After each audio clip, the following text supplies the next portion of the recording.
So as we're talking about analytics, the main issue is that it's a tool which is actually going to facilitate in decision making problems. So if there is a decision which has to be taken, it could be a business decision, it could be a scientific decision, it could be a medical decision which is relating to a patient. So what we want to do is that we want to actually look at the data which we have collected from past experience and then use the data to actually formulate a model, and that model should actually be able to give us those outcomes that we are looking ahead to. So we want to actually come up with a situation or where we are able to use the past data that we have, and based on that create a model, and that model should be able to give us either a understanding about the phenomenon, or should be able to prescribe a solution for us, or should actually help us in also doing cognitive decision making process. We'll cover all this as we go along.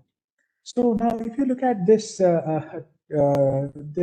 small caption here, it says, "In God we trust and all others bring data." Now this is an interesting and a controversial statement as well, which says that, well, in almost all situations, it could be any sphere of life and as well and work, that if we have to take a decision, then we are better off if we have data supporting that decision, rather than hoping and believing that whatever decision we are taking is right. So we want to have past data, analyze the data, come up with a model out of it, and that model should actually help and facilitate us in improving the decisions that we are going to take.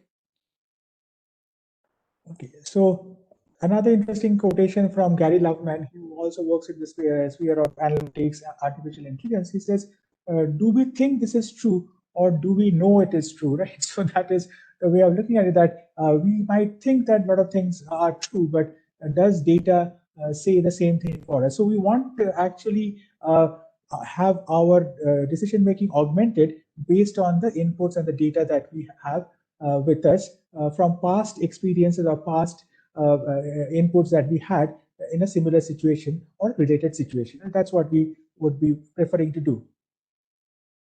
So now if I look at this chart here, so this is talking about a very interesting concept here, that the degree of intelligence is shown on the x-axis, and the degree of competitive advantage, you want to call it in business scenario, or if you want to talk about the advantage that we're going to get as an individual, maybe in terms of or even you can call it competitive advantage for an individual as well, if we actually apply that technique or that mechanism. Right? So let us look at how how the degree of intelligence increases along the x-axis, and correspondingly, how do we get better advantage, or how are we ahead of others who are trying to do the same thing, and we could actually perform better than them. Right? So let's have a look at that situation. Right?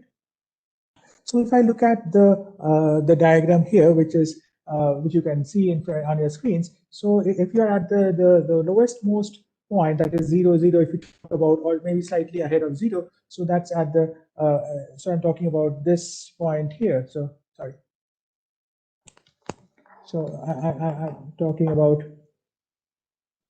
this point here. So, or this construct here. So if you, the first thing that we can do is that, suppose we have a lot of data with us, and we have accumulated a lot of transactions based on uh, prior activities that we have done, right? So it could, in the medical space, it could be the patients that you have treated prior to this. If you're thinking about maybe an Amazon or a Flipkart, then it is about the transaction that a person might have made, the book that he might have purchased, or the item that he or she might have purchased. That could be the transaction data that we have. Now, if you want to figure out that what happened, so then we are just generating some standard reports out of that database. So we can query the database, and the database can give us some summarized outcomes in terms of how many people did that particular activity, or how many people had that particular disease or had that particular symptom. So we can actually summarize it. So that is actually standard report, where we are just summarizing the existing data that we have based on one or two parameters that are most important or of consequence to us. The second one is ad hoc reports, right? So So the first one is if you want an answer like what happened. In the second case, suppose how many, how often, and where, right? So suppose we wanted to find out maybe in this COVID situation that where are we getting most number of cases, why is a particular region becoming a hotspot, and then are we able to contain it or are we not able to contain it, and things like that. So then we might be requiring ad hoc reports. So which would be again based on based on the data that we have collated. So we have done maybe RT-PCR test, and that data is in our database, and then we are trying to find out how many, how often, and where that is happening. Now, if you want to even drill down more, and if you want to figure out that, well, if you find out a particular part of the city which is getting impacted by say COVID or is becoming a hotspot, then why is it happening? Are we having too many travelers coming into that region from other parts of the country or from other parts of the globe, etc.? So we can actually drill down and figure out what is that which is happening, or is there anything specific that they're doing that maybe they're not wearing a mask or they're not actually adhering to the COVID protocols, etc. So that could be a drill down thing. Now, post that, we might also want to figure out what actions are required, right? So if we want to actually figure that out, that would also require actually the current data and also the proposed solutions that we have. We need to combine them together, and based on that, we can actually figure out what actions can actually help us solve the problem. So till this point when we are here, so if I just draw 45, this is almost a 45-degree line, as you can see, and all of us can understand. So till this point, when we are till this point here, not too much of intelligence is getting, or we can say we have got moderate amount of intelligence. So say for example, I call this 0, and if I call it 100, so maybe we have reached around 40, 45% or 50% intelligence we have gained here till this point. So this is from the regular data that we have and regular reports that we're generating or querying based on our past experiences that we had, right? So that is what we're doing here. Now, if we want to actually deeper into that data set that we have, then we have to actually start getting into things like statistical analysis, right? So as all of us know that we have got lots of tools in statistics which can actually summarize data, which can actually figure out, do hypothesis testing for us, which can do ANOVA testing and things like that, which can actually help us in understanding why this is happening, right? So if we find out a particular event happening, so maybe like for example, again, if we go back to the COVID case, that comorbidity is leading to more deaths. So why is it happening? Can we have statistical evidence for it? And can we actually then find out a mechanism to minimize or reduce that? So that is where the statistical analysis comes into play.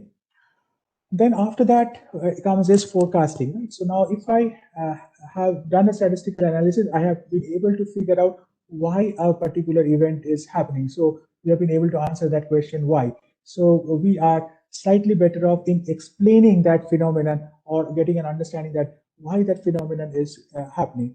Right now, if I want to project it, like again, if I just go to the COVID example that we have been having the charts in terms of time. So here we had time, and here we had number of cases, and we were all seeing this being developed and being shown to us, like when was the peak and when we're going to come down and when we had the second peak and so on and so forth. So we are actually trying to forecast based on the understanding that we have of the data, and then trying to fit a curve onto it or find a distribution, and from there trying to forecast that when would the peak happen, when would the next when the deep is going to happen, and are we going to have another second peak maybe, and around what time is that going to happen, and so on and so forth, right? So this is about forecasting, and I think all of us understand well, right? So this is a time series sort of a situation where the variables we are looking at over time, right? So in this case, the variable that we are looking was number of cases of infected patients actually, which we are looking over time.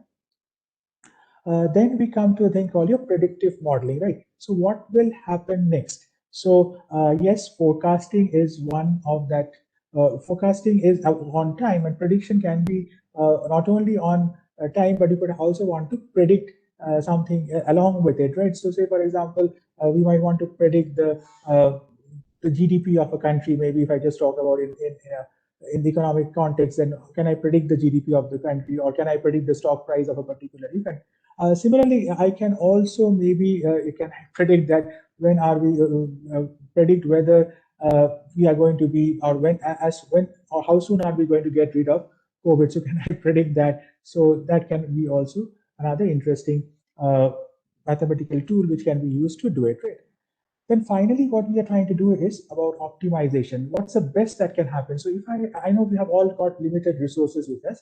Using this limited resources, can I now plan and come up with a very effective schedule or a plan which will actually will let me know that how I should actually deal with the situation, like maybe a COVID or maybe other diseases, etc., which need to be contained, and we don't have too much of resources at our disposal. So how can we actually contain it? So can I have a very optimal model where all my resources are actually being used optimally? And so my doctors are limited, my nurses are limited, my beds are limited, my ventilators are limited. So how do I actually come up with an optimal model which can be the best case situation that I can have? So this will give me the maximum amount of intelligence is in this model, and I can be better off compared to other states, maybe compared to other countries, maybe, and uh, everybody, our society at large, would be in a better off situation. So this is how we can look at analytics. So first and foremost, we are looking at the regular data, the regular reports, etc., that we generate. And this part is slightly more involved, where we are trying to actually slightly deeper, and trying to find out the causality, why it is happening. Then we're trying to forecast what is going to happen. Then we're trying to predict, if possible, what is going to happen, and then we're trying to optimize it. So, so that is what we're trying to do. So, as they call it, descriptive analytics, predictive analytics, prescriptive analytics,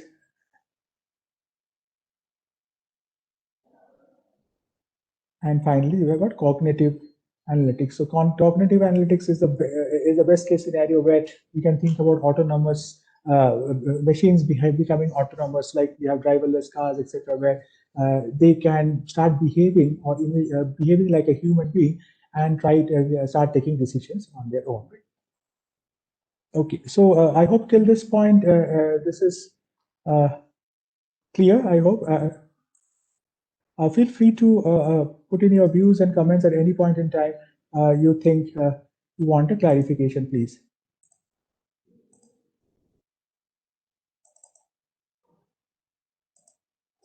Okay, so now, so I think the stage is set, so we understand why we have to understand, or how best we can actually exploit data to figure out why something is happening. Then whether we can forecast it, whether we can predict it, whether we can optimize it, and also whether we can come up with a solution which can help all of us, right? So, and so, as I said, it is first descriptive, then it is predictive, then prescriptive, and then cognitive. That's what we're looking at. Okay, now let's get into the. So, any questions, comments, views? Okay. Okay, so let's carry on.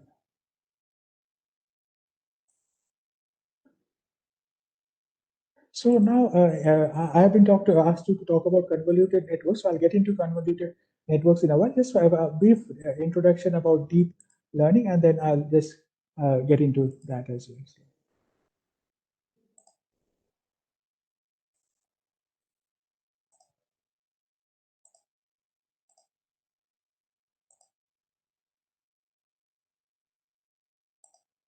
Okay, so now people, as we understand that there's a lot of data available in today's context, and any activity as a human being that we do generates a lot of data. So think about a mobile phone. If you actually do a call, the amount of data that it generates, it actually, we get to know from who's calling whom, what is the length of that call. If you're sharing some data, we know what was the length of the data packet. So there's a huge history for each and every transaction that we do. Similarly, if you think about an ATM, so if you moment you put in your card into an ATM and withdraw cash out of it, there's a huge amount of data trail which actually gets generated. So data is getting generated, number one. Number two is that data can be captured very easily because now the storage costs have decreased substantially, and it is very easy to actually store lots and lots of data very easily at any point in time. So capturing data. So first and foremost, generation of data is very easy. Next, you have got a lot of sensors available in today's context which can actually capture this data. Third is that we can store this data very easily. So these three things are very easy in today's context. So the input part of the data is very easy. So I can get the data, I can store the data, I can capture the data, I can store the data. Now the question arises that what do I do with this data after this? I should be able to analyze the data just as we saw. So either we should be able to describe a particular event, or we should be able to forecast a particular event, we should be able to predict a particular event, or should be able to optimize a particular event. So that is the basic understanding. Now, if we talk about, if we are talking about things like, by the way, this slide, some of them I've been taking from the MIT's open source. So some of them will find mention about MIT at the bottom. So they have a rich repository of articles, slides, videos, etc. regarding artificial intelligence. So I've just picked up some of them from there as well. So as we understand till this point in time, so what we now want to do is that we want to ensure that computers can start behaving like human beings, and can we actually make the computer learn as we learn as human beings and take decisions that we take as human beings. So how can we actually ensure or make the decision-making process as process for a computer totally automated or autonomous? That's what the focus is, right? So now suppose the most interesting thing here is that if we just talk about image processing, or trying to say for example, sight or vision, all of us have eyes, or human beings, whoever has eyes has the ability to actually look at objects and try to understand whether it is a man, animal, is it a living thing, non-living thing, the locomotion features. So all of this is possible by sight. Once we look at the site, then it goes into the brain, registered in the brain, and then our synapses, the neurons that are there in our brain has memory, and that fires a trigger over the synapse, and that's how it goes. And we can actually understand, differentiate, and also that can help in making decisions or trying to understand who they are their friends, enemies, etc. All those things happen. So now what we want to do is that if you want to actually make the machine learn, then what are the things that we have to do? So first and foremost, a machine has to first understand the difference between a line and an edge, right? So we as human beings can do that.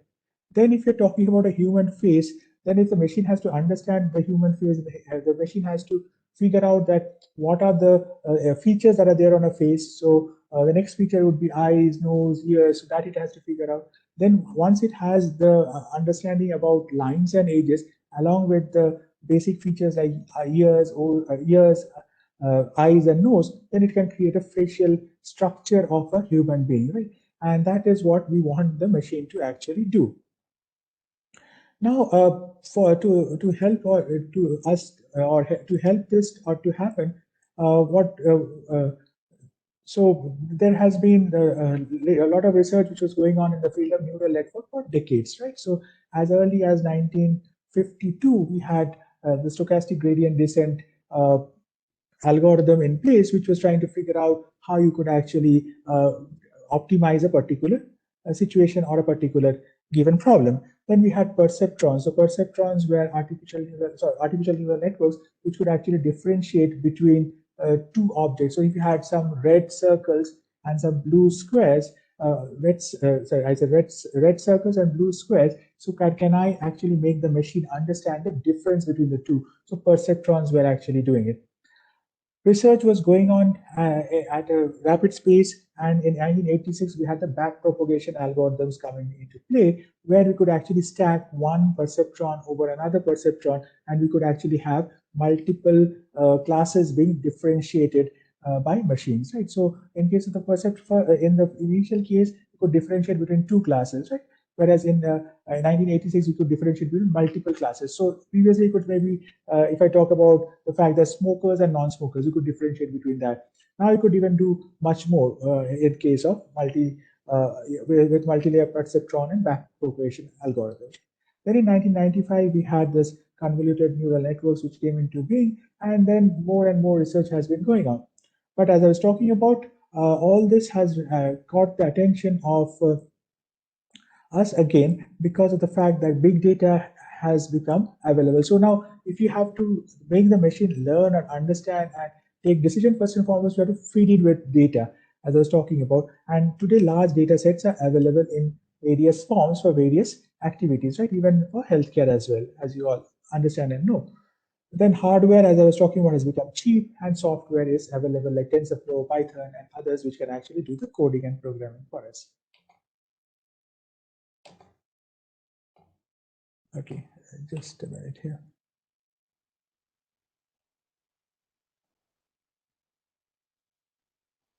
Okay.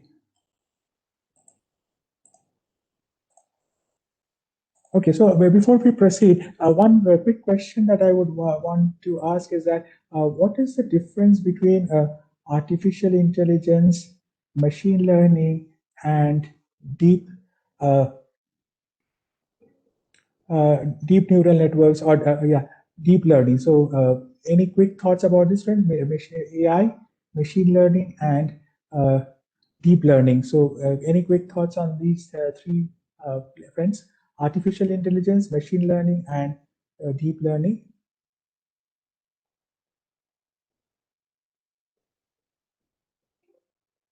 Yes. Can I have some responses for the audience or the participants, please? It will make it more interactive. So, what is the difference between artificial intelligence, machine learning, and deep learning?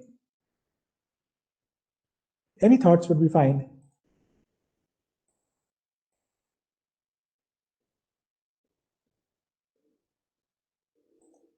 Yeah, can we get some responses, please?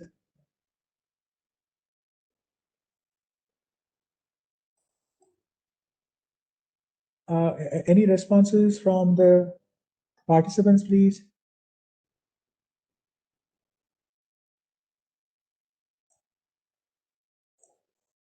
Okay, so if not, let me explain it like this. So if I draw a Venn diagram here, so this is artificial intelligence. Artificial intelligence means that the machine should start behaving like a human. Now, inside that we have got this one, which is called machine learning. So machine learning is nothing but a set of statistical tools which can be used for finding out patterns in the data. And then inside that you have got a thing called your deep learning, which is nothing but uses ANN, or artificial neural networks, to do the trick for us. Right? That is how it would go. Okay. So is that clear, the difference between artificial intelligence, uh, machine learning, and uh, artificial intelligence, machine learning, and deep learning. Right? So that is how it goes. So the outer part is the artificial intelligence. Then the circle inside is machine learning, and the inner, or the innermost part of it is deep learning. Actually, right?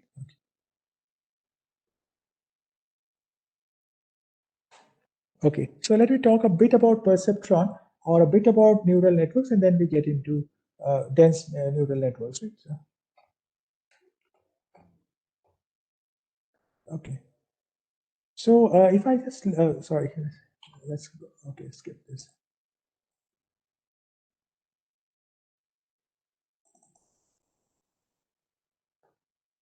Okay, so I think let's deep dive into convoluted neural networks straight away. Okay, so as we was talking about sight, right? Sight is a very important thing for human beings because we can locate objects, we can do motion based on it, and almost all decisions that we take in terms of decisions to differentiate between items or objects are all done by sight or vision, right? So that is how a human being would be doing it, right? So now, if I talk about computers trying to behave like human beings, as we just talked about artificial intelligence, if you still remember the graph, this was artificial intelligence, and here we had machine learning, and inside it we had deep learning, right? So here what we are doing is that suppose we have got some pictures or videos which we are seeing, right? Now this, or which we make available to the machine, right? So that we are making these available to the machine.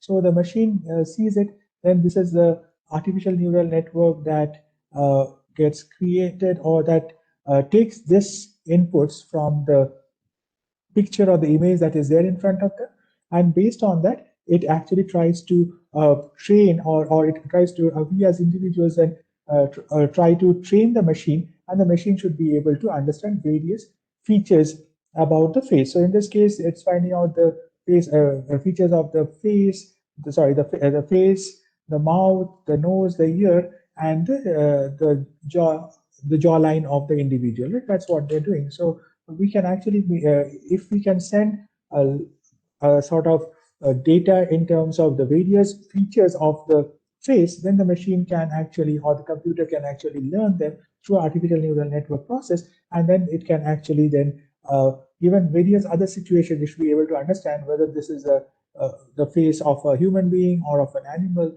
or also whether it's a face of a girl or a boy. Right? That's what it can do. Also, if you talk about biology or medicine or healthcare, there are also a number of examples about how a computer can be made to learn from the data and actually interpret. Now, this is, as you, I think you all know better than me, this is an image of a healthy eye, and here we have got an image of a diseased eye, right? So there's a hemorrhage here. So now from this, if I train the system using this data set, and if I give this as a test case, then the system should be able to understand and figure out that there is a disease in this person, and should be actually referring it to some sort of an expert who can take care of this situation. Right? So there's a very useful example at hand. Now you think about driverless cars, as again all of us are aware that Google and others have been trying to work on it, and this has got a phenomenal application uh, of CNN, or convoluted neural networks, because what we are trying to do is that we are providing the car with a lot of prior data in terms of how people who have driven along that road, what were their uh, what were their perceptions about the road. So the perception of the road, the current GPS location, taking them together, we're going to generate a set of convoluted networks. So we'll extract a lot of features out of that image, and then as and when a real situation comes, we will feed it into a deep learning network, and that network will be able to tell the car driver that which path it should take. So whether it should go in this direction, or whether it should go in this direction. Right? So from the data, we're going to extract features. Once we have got the features, we are going to actually then put them into a deep learning neural network, which is going to be a number of stacked artificial neural, or a stack of artificial neural networks, and that should be able to predict and tell us what decisions to be taken at a given point in time. So what computer sees? So computer sees nothing but pixels, right? So it sees pixels, right? So you can saying it in terms of, if it is in grayscale, then it will be like this. So it's a set of zeros and ones, or numbers that a computer sees. So this is a pixel representation of an object. So it will be just seeing this number. This is gray, this is black, this is white. So you can put numbers here. So images are numbers and nothing else to a computer. Now, if you have, say, for example, you're talking about, so as you can clearly see here, so these are numbers and nothing else, right? So this is 6 is a number here, this is 10, so these are nothing but numbers that would actually be visualized by the machine. Right now, if you're talking about RBG, so if you are talking about a color photograph, then that it generally has red, green, and blue tinges on it. So you can have a matrix which is talking about 0 to 255, and each of them would be a number which would be depicting a color scheme in this case. So if you look at this set of pixels that are there, sorry, any questions? Okay. So this is a pixel representation of this image. So if you just look a bit carefully, it is trying to draw a picture of or represent or depict a picture of a human being actually, right? So and if you look at it slightly carefully, it's trying to look like President Lincoln of the United States, right? So it's a image of that. So what they're trying to do here is that they're trying to figure out that can I make the computer understand, or if I train the computer in such a way, then can it differentiate and figure out whether it's Lincoln, Washington, Jefferson, or Obama, right? So what is the so that is what we're going to do here is we're going to train the computer with lots and lots of data in terms of the various in terms of the in terms of pixels, and then based on that can I actually figure out or can I classify this as one of these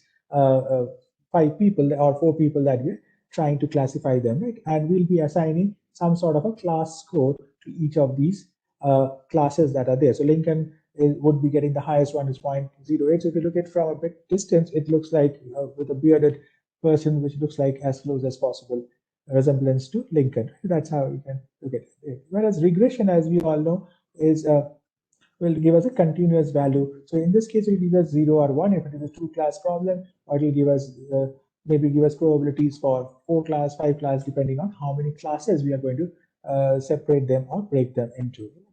Whereas in case of regression, what we do is that we would get a continuous value actually, right? So that will actually tell us what is the outcome of it. So we can actually come up with a prediction in terms of y hat, right? So if I say y is equal to say 3x plus 2, and I put the values of x here, then I'll get a estimate value y hat, and depending on what is the difference between y and y hat, so yeah, so y hat and y, or y minus y hat, so we can actually figure out the amount of error which is there, right? So mostly in the case of image processing, what we're trying to do is that we are either going to classify the image into a particular class that we want to, which we are going to do, either which will be leveled and we're going to place it into that class, or so it can be either supervised or unsupervised learning actually. So when you're talking about classification, we are actually talking about supervised learning, right?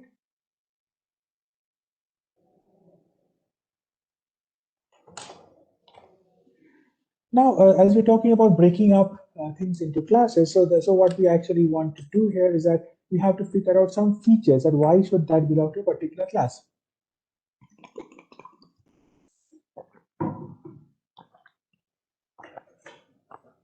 So here you've got three images or pictures, right? The first is of a woman, the second is of a vehicle, and the third one is about a house. So how do I actually segregate or separate or classify them into these three objects? So the first one is a human being, and that to a woman. The second one is a jeep, and the third one is a house. So for example, if I have to make the machine understand this is a human being or a woman, then I have to actually talk about their nose, their eyes, their mouth. So these features I should be able to extract from the image. Similarly, if I have to talk about the Jeep and I have to make the machine or the neural network understand that this is a this should the data set should belong to this class, then I have to make it understand based on some parameters or traits of that object. So in this case, wheels, license plate. So mostly cars will have wheels. Mostly cars will have a license plate. Mostly the cars will have headlights, right? So these features I have to actually make the machine learn.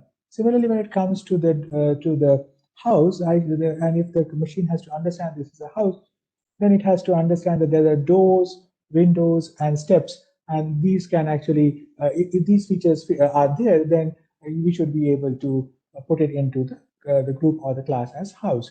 So what we're doing here is that we're trying to extract features or traits or parameters from the image. That's what we're trying to do.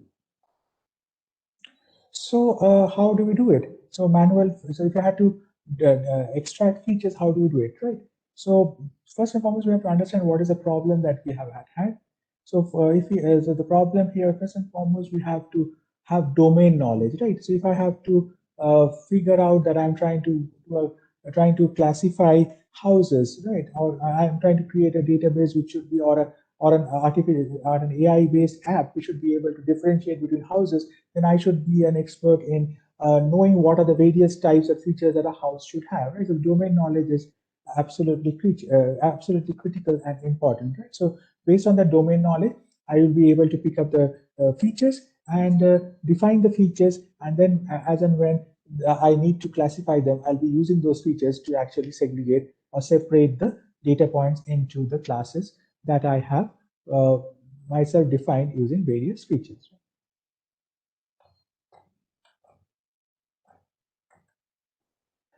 Now, when you're talking about images, now it's really difficult to actually make the machine pick up all the various combinations or situations that the picture might have. So, for example, there can be various viewpoints in terms of uh, so for example, if you're talking about the statues that you see here, right? So the moment it is picked up from a different angle, then though they're talking about the same image, but if it is viewed from a different angle, the machine should be able to say them apart and understand they are the same thing. So viewpoint variation should not lead to any problem in terms of classification. Now, illumination, right? So if the picture is having is taken in such a way that the illumination is less, then also we should be able to understand what was being or what are the objects that are there in that, and we should be able to figure that out. So you can clearly see here that the illumination can be different, and it can actually, but we should be able to say very clearly and distinctly that this also belongs to the same class. Similarly, here also we have got two human beings, and both the cases, and they're both carrying a laptop, but the scale is different. One is a very tall person, and the other one is a very short person. But seeing these two images, I should be able, or the machine should be able to understand that it is referring to human beings, and that to men or boys. Similarly, a deformed picture uh, should not be a problem as an input. Should not be a problem as an input, or if it's taken as a part of the training set, it should not give us strong results in terms of classification as we go along. Similarly, if the background is very cluttered, then also we should be able to understand or make the machine understand very clearly that this is a picture of a cat, and the cat is sitting on a mat, which is also equally colorful in nature, and you should be able to differentiate between the cat and the background. Occultation is also another problem that we should be able to take care. And interclass variation is also very important. See, all these are chairs, right? But they have various forms and shapes and sizes. I should be able to understand the intraclass difference. So intraclass variation should be taken care of and understood, and we should be able to understand that these are all chairs actually. So given these things, the machine should be able to classify it as a chair. So picking out the features is, so first of all, domain knowledge is very important. Number two, picking up the features are very important, because if I know the features correctly, then only I can actually classify them uh, correctly. But all these things can actually become a bottleneck or point which can actually confuse the system or the AI application. So we should be aware of them and take precautions for it when we are building the model. So yeah, so what we have to do here when we're talking about, so if I have to make the machine learn properly, or the my AI app learn, So he has to learn, right? So first and foremost, we have to create a hierarchy of features. I'm going to pick up the features in a sequence, and which should actually help me attain my objective. So first and foremost, let us pick up the edges and dark spots, right? So from the image, can I pick up, because these are all pixels actually, can I pick up by some mechanism the edges and dark spots which are there in that image? So that's the first thing that I should be able to do. So this is the low level features that I'm picking up. Then the medium level features is that can I pick up the ears, eyes, nose, etc. from the image. And then finally, can I pick up the facial structure of the individuals whose photographs are being used in the training set. So I should be able to pick up the features from the image at various levels, and then I should be able to create a hierarchical map, and using that hierarchical map, I should be able to say the train the AI system. So how do I learn the visual features? Right. So if I talk about here we're talking about a fully connected neural network. So by fully connected neural network, this is the input layer, this is the output layer. There are four outputs A, B, C, D. And in this case, there are 1, 2, 3, 4, 5, 6, 7, 8, 8 inputs, right? And there are three hidden layers, H1, H2, and H3, right? So there are three hidden layers that I have here. So there are three hidden layers that I have here, H1, H2, and H3, right? And each of these nodes are connected to the next nodes, right? So when you talk about a fully connected neural network, that means that each neuron is connected to all the other neurons. So this is connected to this is connected to this. So all combinations are possible. So all the all the nodes are connected to each other in this situation. Right? So that's a fully, and not only this, at each layer or at each level, you can find that the neurons are connected to the forward neuron as well. Right? So or the forward layer. So each of the layers are connected to each of them using a connection, and that's how a fully connected neural network would look like. So if I just make it very simple, so here let's assume that this is the input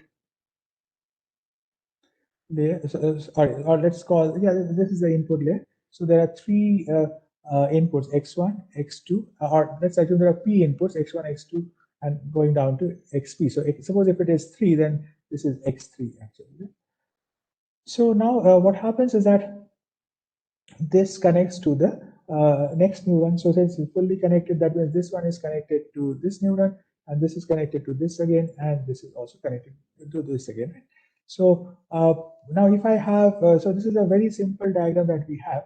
So we have got weight 1, weight 2, and each of these edges are supposed to have a weight. So weight 1, weight 2, weight 3 in this case, right?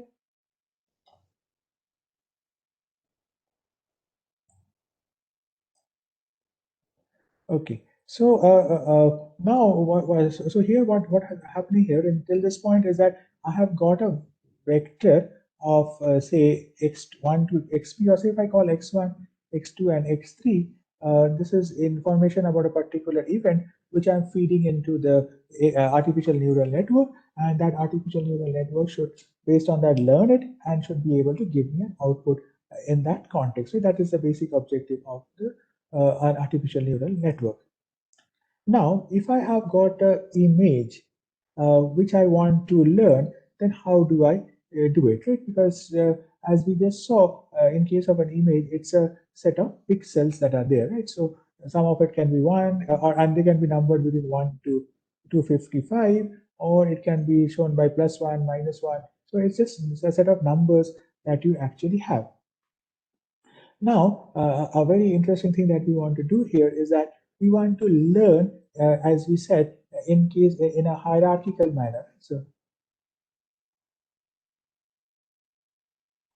So what do we want to learn? We want to learn from the image of the photograph the various features. So first we want to learn the what features we want to learn. So first we want to learn low level features, then we want to learn medium level features, then we want to learn say high level features, right? So high level features was face, medium level was nose, ear, etc., and this was lines and curves, right? So that's what we want to learn. So and we want to learn it very correctly so that we can actually we as a machine or an AI tool, we should be able to classify a given image into the required class in which it should correctly belong to. Right? That is what we want to do.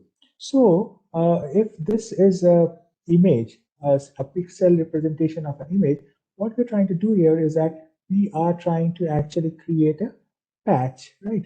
So this is a patch, and we just want to figure out from this patch what is actually happening in this patch, or what feature can be extracted from this patch, right? So there's a big picture that we have here, and from that first picture, we are going to look at it in small patches, and in each of the small patches, we are trying to pick out the features that are there. So we are not picking the full image, and we're not taking the full image and extracting features from it. Rather, what we're doing is that we are looking at a small patch at a given point in time, and then trying to figure out what is the corresponding thing that is happening in that patch, and feeding it into a corresponding neuron, right? So that is what we are going to do. So in this case, what will happen is that my artificial neural network, or a given neuron or a node in an artificial neural network, will only see a particular patch and have information or knowledge or memory about that patch only. That is what we're going to do. Okay, now suppose, so then what will happen is that if this is the big image that I have got with me, so if this is the image that I have got with me, right? So in this case, what is happening is that I will have to create small patches and move that patch window across this entire image to pick up all the information and all the features that are existing in that particular patch, right? So that is what we're going to do here. So if I pick up this patch, which is a 1, 2, 3, 1, 2, 3, 4, 1, 2, 3, 4. So it's a 4 by 4 patch that I have created. So this patch window, I will get a value from this patch window, and I'll put this value into this neuron.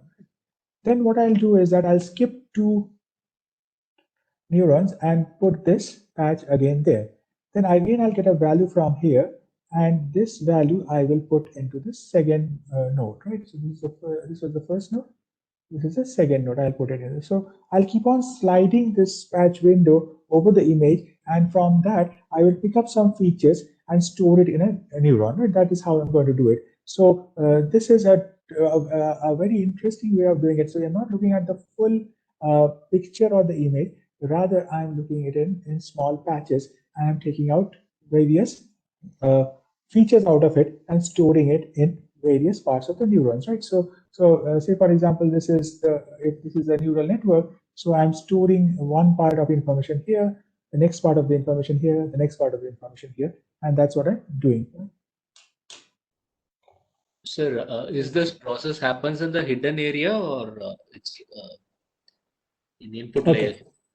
Okay, so what we're going to do, that's a very interesting point. So what we're going to do here is that we are not going to, very interesting question. So see, for example, if I look at this one, so this is 4, 5, 6, 7, 8, 9, sorry, if I did 1, 2, 3, 4, 5, 6, 7, 8, 9, 10, 11, 12, 13, 14. So this is a 14 by 14 pixel matrix that we have got, right? So what I could have done is that I could have compressed this entire thing and send it as one single vector into the machine, right? I will not do that. Rather, what I will do is that I will actually now put this, I'll create small patches, and then I will set it send this at the input layer. So this will happen at the input layer, and will also happen at the various hidden layers also. So very good question. We'll just look into it in more details as we go on. So the input will be, so we're just extracting features now. Now these features will actually feed into my neural network, right? So that is the difference from when we are just doing it using artificial neural network. So ANN and CNN has this basic difference, is that in case of CNN, we are extracting the features and then pushing it into the artificial neural network. right? So that's why it will happen at the, we will, first part of this entire exercise is to extract the features. Then the extracted features goes into your input layer of the artificial neural network. Okay. So now let's see how it works. So in this case, so this is called, so this patch that we're creating is called a filter actually, right? So what does this filter do? So this filter will actually, so this is a 4x4 matrix here. So this filter will actually multiply the weights. So the filter, let's say for example, this is a 4x4, 1, 2, 3, 4x4 filter that we have, say -1, +1, -1, 1, then we have zeros here, and 0, 0, 0, 1, 1, 1, and something of that sort, right? So this is a filter that I have. This filter will, we have to, we'll do a one, sorry, we'll do uh, a point-to-point multiplication with the existing image data, right? That's what we'll do. So suppose if there was a data here, say 5, so this 5 would get multiplied with -1 and become -5. Similarly, if there's a data here 4, this 4 will get multiplied with 0 and become 0, and then we'll add them up all together and put this into this neuron that is there, right? So that is how we are going to do it. So this patchy operation is actually called convolution. So what I'm doing is that I am actually sliding a patch over the image, and I'm then actually doing what a neural network, artificial neural network does, is summation of weight into the the input data that we have, right? So that's what I'm doing here. So that is what these filters actually do.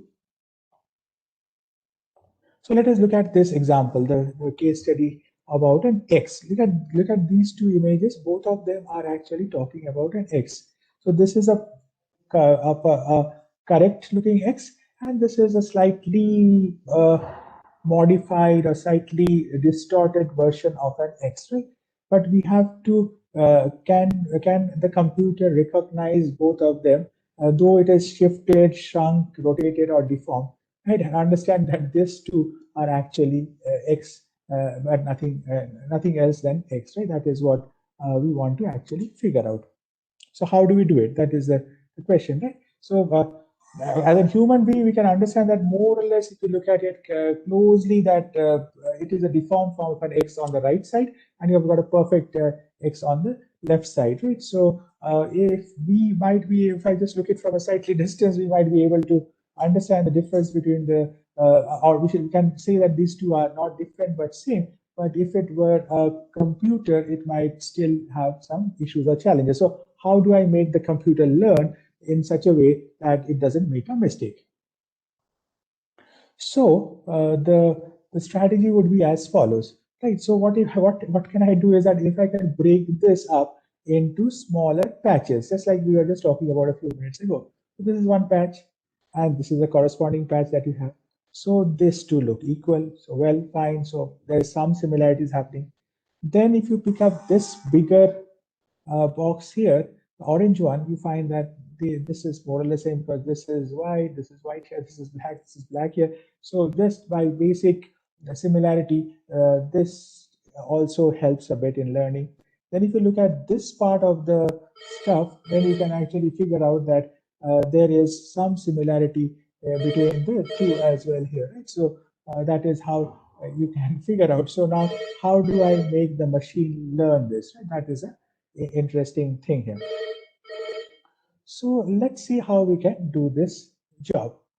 Okay, so I suppose I say that the white thing is 1 and the black things are -1. So if I look at along the diagonal, along the diagonal it is all white that's happening.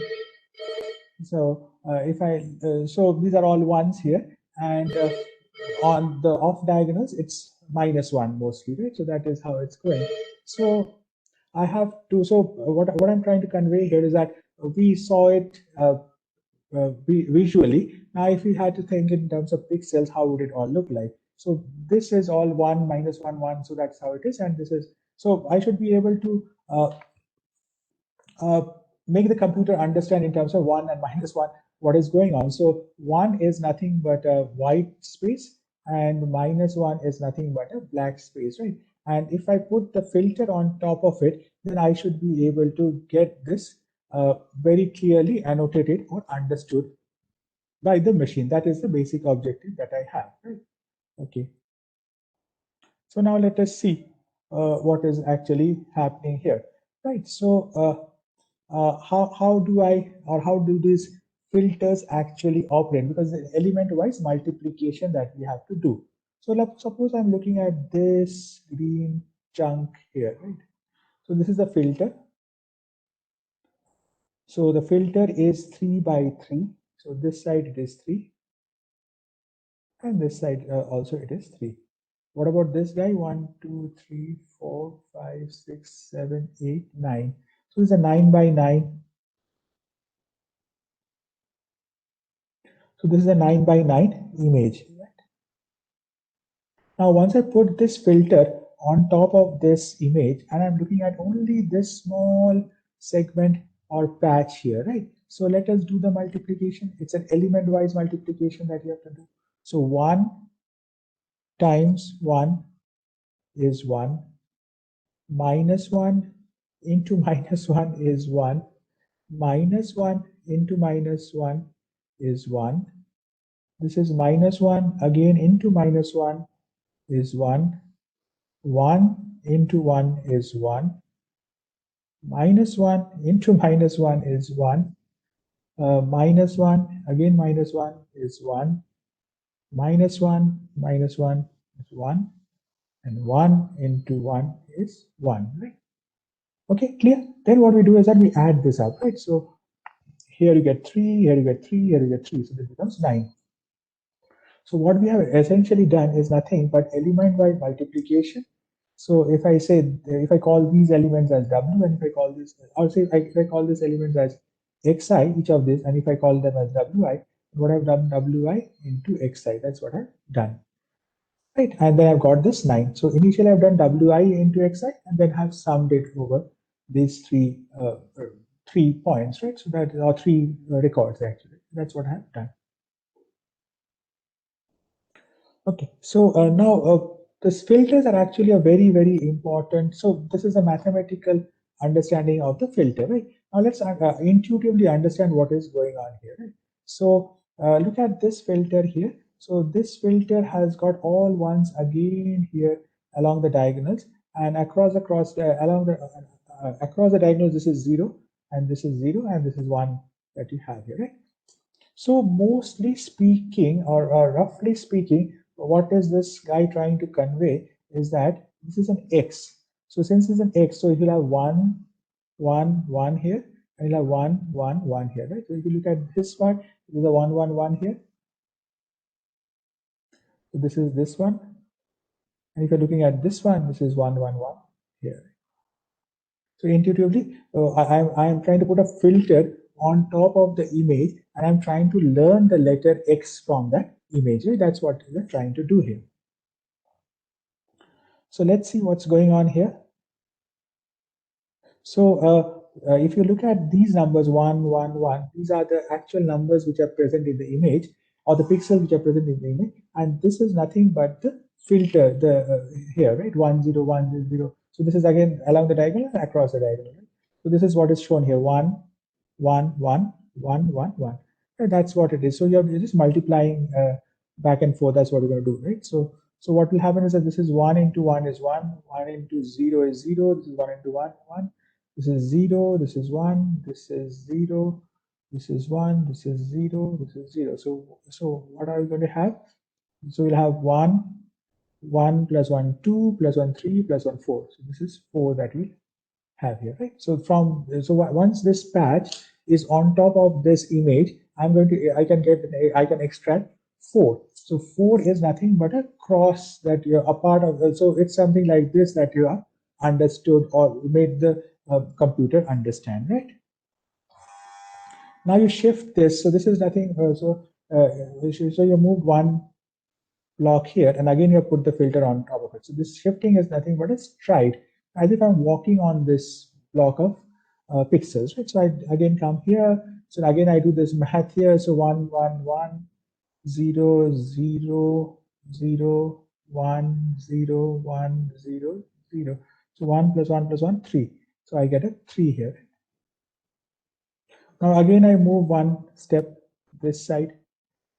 So again, I do that math here. So 1, 0, 0, 0, 1, 0, 1, 0, 1. So 1, 2, 3, 4. So again, you get 4, right? So this is how you keep on doing this. And so once you're finished with moving from left to right, then what you do is that you descend one block at a time, right? Then you're moving the filter one block lower and doing the same operation again. So again, that 0 and 1 business. So this is 0, 0, 1, 0, 0, 0, 0, 1. So you've got a 1 here and 1 here. So it becomes 2, right? So that's what is going on. So similarly, again, you do the math, again, you get a 4. When you do this math, you get a 3. So you're just actually picking up picking up features from this entire thing, right? So net, what have you got? Your filter was like this. You wanted an X to be picked up, right? And you ended up doing that only. So you have got this and this. Roughly, this is what you picked up, right? So broadly speaking, you have been able to capture the letter X from that image or set of pixels that you had, right? So this is called a feature map. So I have just got from that map or that set of pixels an idea about what is being fed or what is being talked about. So I, as a human being, can understand it, but the machine can't understand it. So I'm trying to make the machine understand this on my behalf. Now,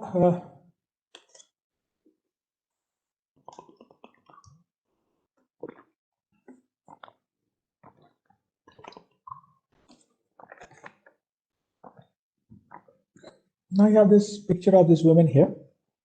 Now, if you want to actually get various features out of it, well, anyways, you have to learn it, right? So you have to understand that this is a set of pixels which will be given to the machine, and the machine should be able to understand and differentiate and put it into the right class as human beings, women, etc. So in this case, what you're doing is that you're putting a filter here.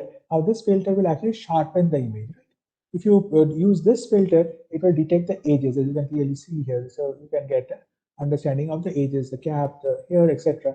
This will be a very strong edge detector. So we change the filter, you'll get a different feature from that image, right? So you are trying to understand, or you're trying to actually create or pull up as many number of features out of that image and store it with you, and then use that to train the machine or the AI application, so that given that similar feature, similar image, it should be able to say or recognize that whether it belongs to one class or onto another class, actually, right?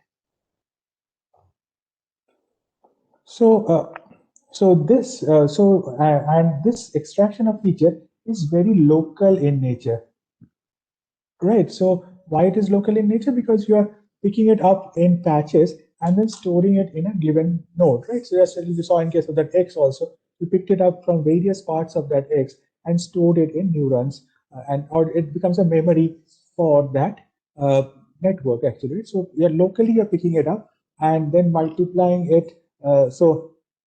And on top of it, you're putting the filter, and that filter is magnifying it and storing it as one single number. So for this entire patch, you'll get one single number, as we just saw, right? So you'll get one single number. Then once you move it from, say, if you move it here, you'll get another number for this one, and so on and so forth. You're just creating as many numbers of, or you're extracting as many number of features that is possible from that image. So I think we're doing good in terms of understanding. I hope so. We are getting it right. So any comments, thoughts, views, friends, as we go along? Okay. So I assume that we are understanding. If not, please feel free to ask questions. Okay, so now we have this input image, and then from on top of the input image, we have put a patch, and from that patch, we have extracted a feature, right? So which is called a feature map. Right now, we can have many. If we have got, as we saw, like example, as we kept on moving the patches across it, we got one feature map. Right now, if I change the filter, like we saw a sharp, then we saw, if you just remember this figure, that we got sharp a feature map for a scenario which was making the photograph sharp. Sometimes we're detecting the edges and strongly detecting the edges as well. Right? So we can get multiple feature maps, right? So this can be the sharp one, this can be the edge one, and the strong edges also, right? So we can get multiple feature maps based on the filters that we have used. So if you have used multiple filters, we'll get a set of multiple feature maps actually. So that is how it goes. Okay, so again, the same thing here as one of you asking about input node data. So if I talk about this, so this is the input layer. Now I have got, say, for example, a hidden layer here. So, and this is connected to this, and it was connected to this. So there was a hidden layer. And then from the hidden layer, you go to the, say, output layer here, right? Now, there is a, so by convolution, we generate feature maps. So what are we doing? By convolution, we're creating feature maps. So till this point, that's what has happened. So image, on that image, we have put various filters, and with the filter, we have got a lot of feature maps, right? That's what we have got. Now, how do we actually feed it into into an artificial neural network, fully connected network? That's what we're going to talk about. So before that, we'll talk a bit about non-linearity, because all these are numbers that we have got. So can we convert it using some sort of a activation function into a non-linear situation so that we can use it? And then how do we do pooling as well? Right? So let's talk about this.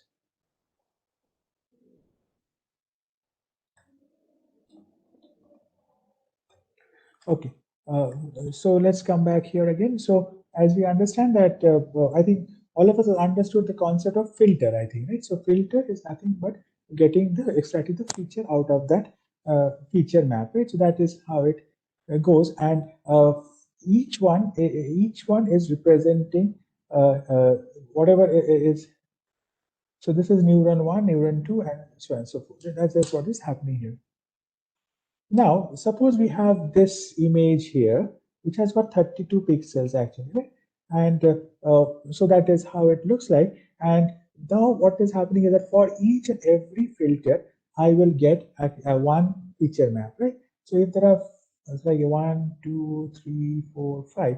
So if I've got 5 filters, so filter is equal to 5, then I'll get 5 images or feature maps from that image, right? So of this 32 by 32 matrix or of pixels, I can get 5 feature maps actually coming up, right?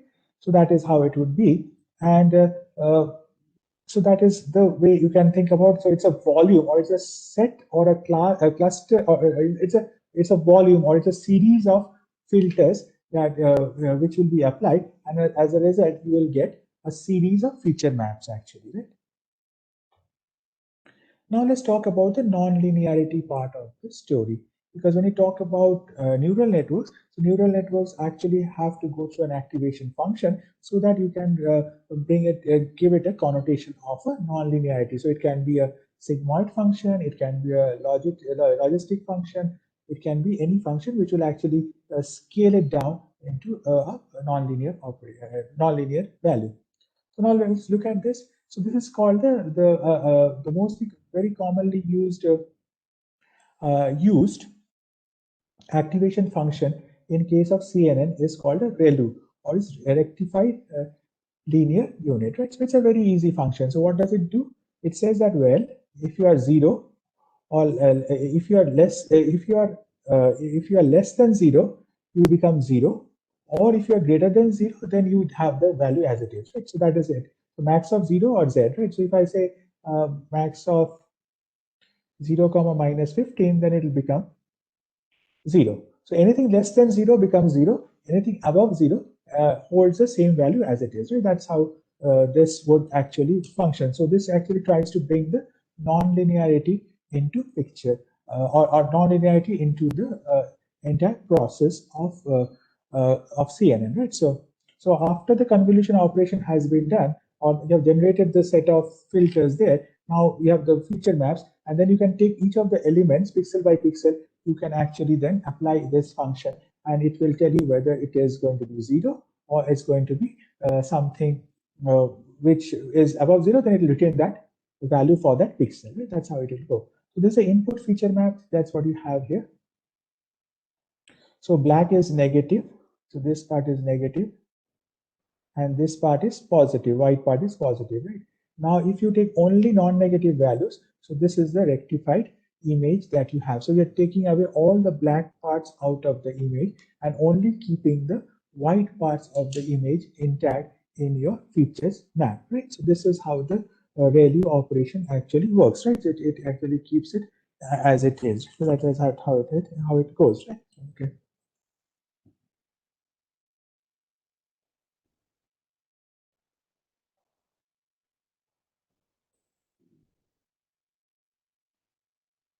Okay. So this is how it would be look like. Okay. Okay. Now there's another concept called pooling. So now, as we saw that we can have many feature maps based on the number of kernels or number of filters that we have. And now, if I want to actually still reduce these feature maps that we have, then there's a concept called pooling. So let's see how it works. So this is a feature map that we have got 1, 2, 3, 4. 4 by 4 matrix that you have. Okay, so now what is happening here is that I want to actually reduce and keep the main feature in each of this block, right? So look at this block here. So this is a 2 by 2 max pooling which I'm going to do. So in this block, which is the maximum value, 6 is the maximum value. Put the keep the 6 here. Now take the next block here. In this, which is the maximum, take the 8 here and put it. In this case, which is the maximum, 4 is the maximum, put it here. In this case, which is the maximum, put it here. So this is you are reducing the dimensionality, but you are still storing the essence of that feature map, right? So here, what has happened is that we can clearly see here is that the maximum values have been picked up from that pool, and they have been stored in the post the max pooling activity that has been done. And so that's preserving the spatial invariance, right?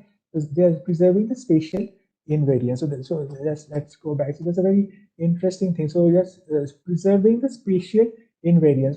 Let's think about a image. Like sorry for my diagram. So suppose this is a cat, right? So you are just storing the cat's face here, and what are the main features that are there that you are storing, and maybe just reducing the feature map a bit, but storing the main feature. So this ear maybe having those high values, then this eyes might be having those high values. So just storing the main features and keeping them intact in the feature map, right?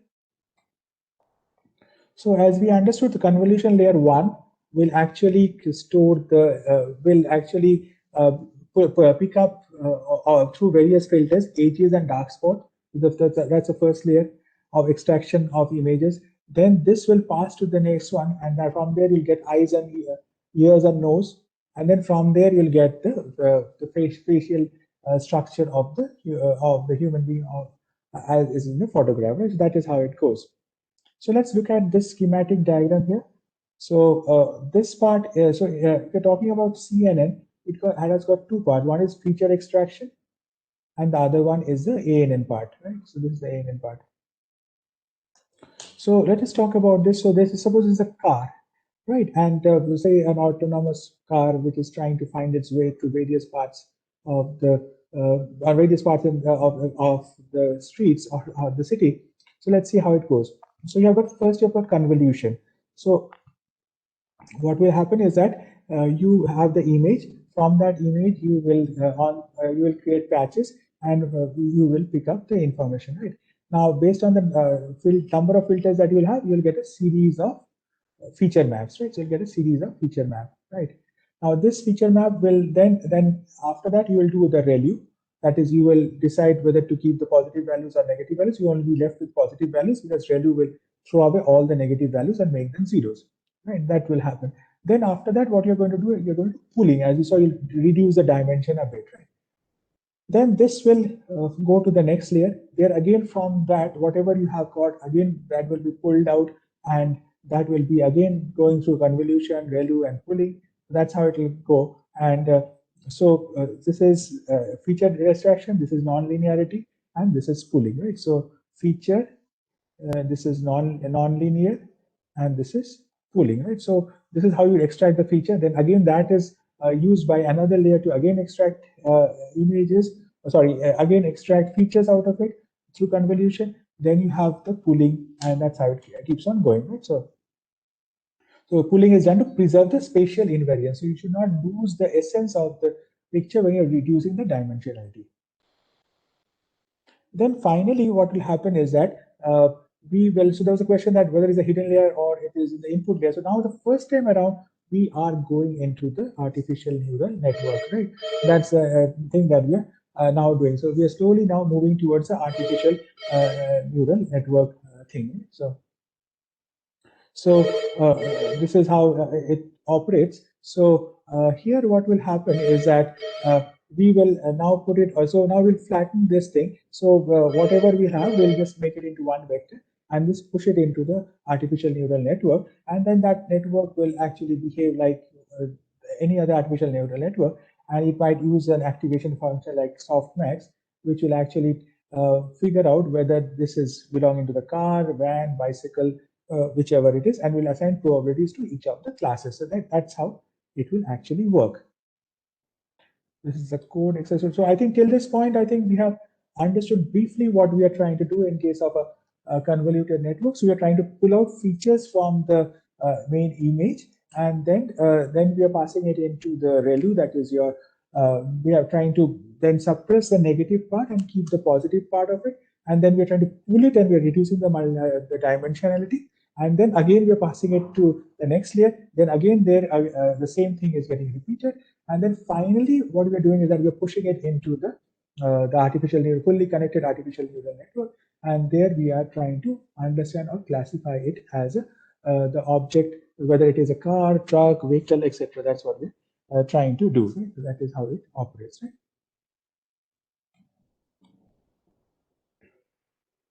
Okay, so some applications, yeah, one is detection. So I should be able to detect a particular object using this mechanism, right? As we are talking about, whether it's a human being, whether it's an animal, non-living thing, car, truck, bus, whether it's a pavement, so all this we should be able to do.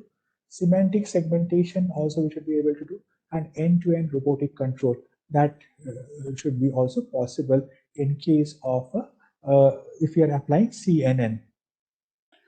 So now again going to an example of the medical space. So this is a image of mammography actually to figure out breast cancer. So what it says is that if you pass these pictures these pixels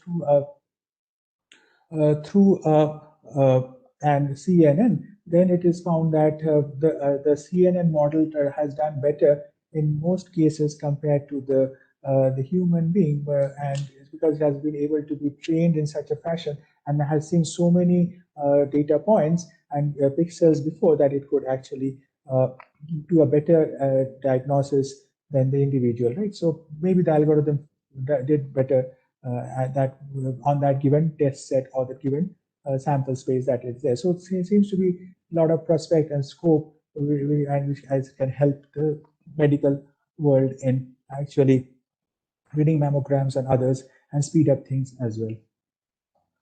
Now, semantic segmentation is again a very interesting thing, right? So here it is not only, so in this case, it was able to say between two things, that is breast cancer and no cancer, right? So it looked at the images and said that, so to classify it into two classes very clearly.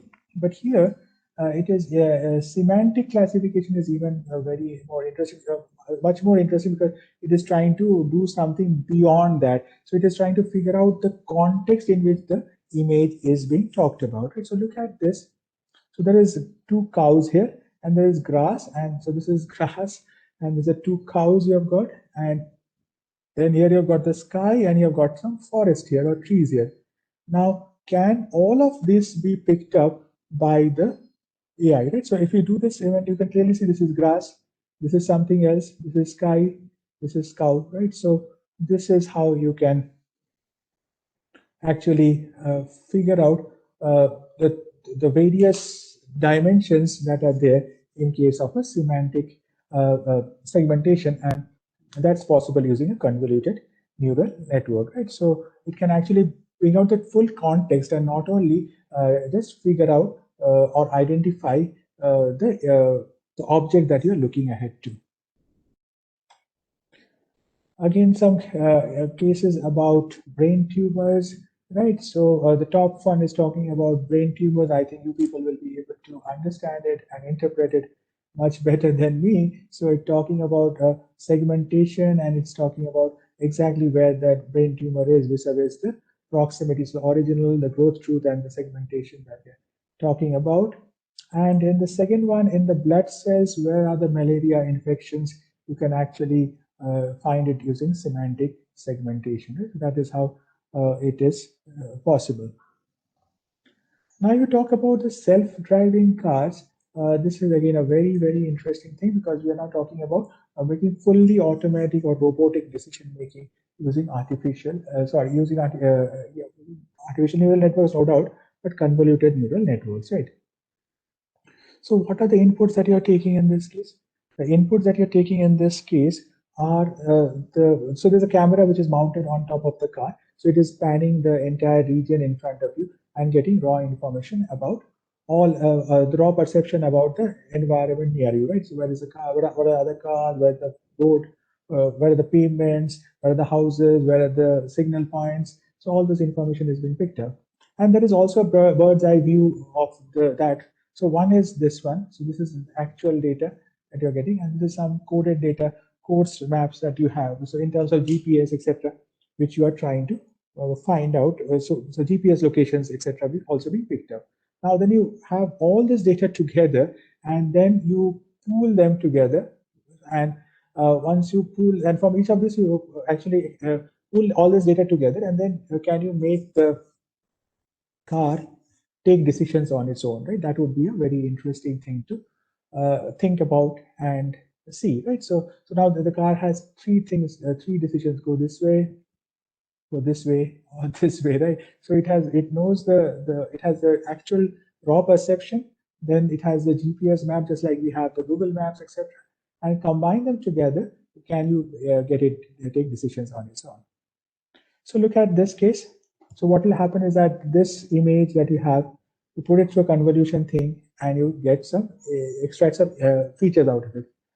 This part again, you get some images out of it, right? So you had three roads, right? So three directions you have to have images from that, and three. Yeah, these are the three things: 1, 2, 3. So for three angles, you are taking images, and this is the GPS image that you have.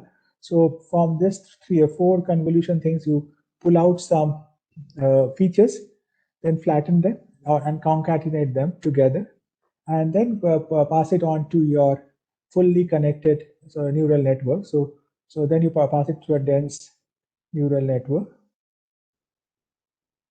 So this is the feature part, feature extraction part, and this is then the classification or the regression part that you're doing. And once you do that, you should be able to figure out probabilistically or deterministically that what action should you take hereafter. Right? That is how you can think about. So here Barack Obama is talking, but actually it's a deep fake. Let's see what we can make out of it.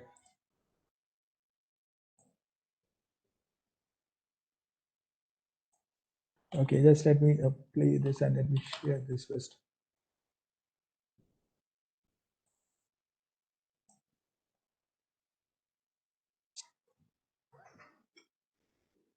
Hi, everybody, and welcome to MIT SICMAS 191, the official introductory course on deep learning here at MIT. We've learned to revolutionize so many fields, from robotics, medicine, and everything in between. You'll learn from the masters of this field and how you can build some of these incredible algorithms. In fact, this entire speech and video are not real and were created using deep learning and artificial intelligence. And in this class, you'll learn how.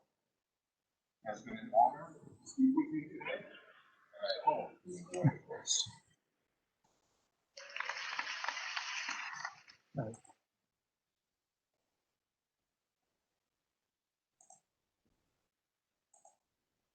Okay, so that was in a nutshell a basic understanding on convoluted networks and also the plus points and the minus points. And I think I will now go to the last part of it. And yeah, okay, let me just finish it up, wrap it up. One or two more things I need to talk about a bit. Maybe. Yeah, so let me.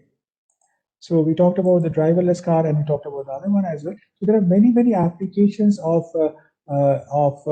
deep learning, like for example, lessons in the case of medical, the driverless car, the deep fakes that we're talking about. So of facial recognition, there are many examples of it. And in a nutshell, what all we have covered today is that how does computer see things, or what is computer vision? How representation of images happens, how so images through pixels, how convolutions extract features out of these pictures. That's what we found out.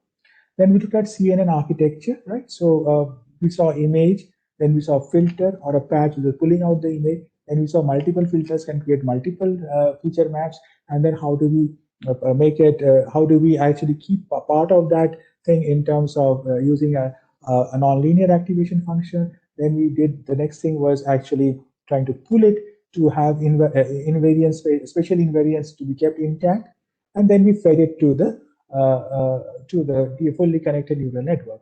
Once we did that, we found that there could be many applications like segmentation, where we saw like this cat is sitting on the grass and there's something background and there's the sky there. Segmentation, we saw it in case of blood cancer, in case of malaria and brain tumor, and those things we did see. So security medicine, and then we saw the example of the driverless car by Google, and we also saw the situation where a deep fake can actually be created using a convoluted neural network, right? So this is what we covered in today's session. So if you have any questions, thoughts, views, you're welcome to ask those questions to me. I'll try and answer them if possible.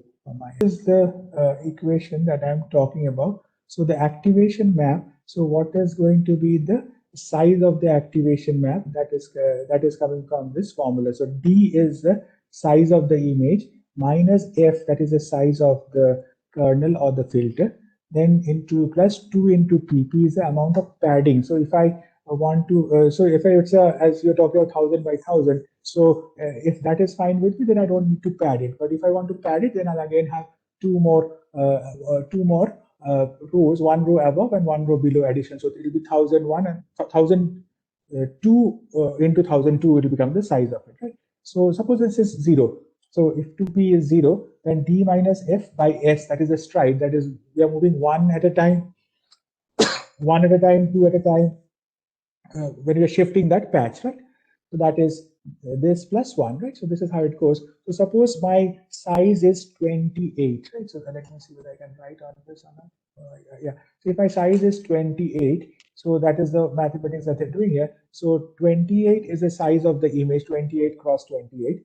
5 is the size of the that pixel or that filter, right? And suppose in this case they're talking about padding it by 2, and the stride is 1. So we are just moving. Yeah.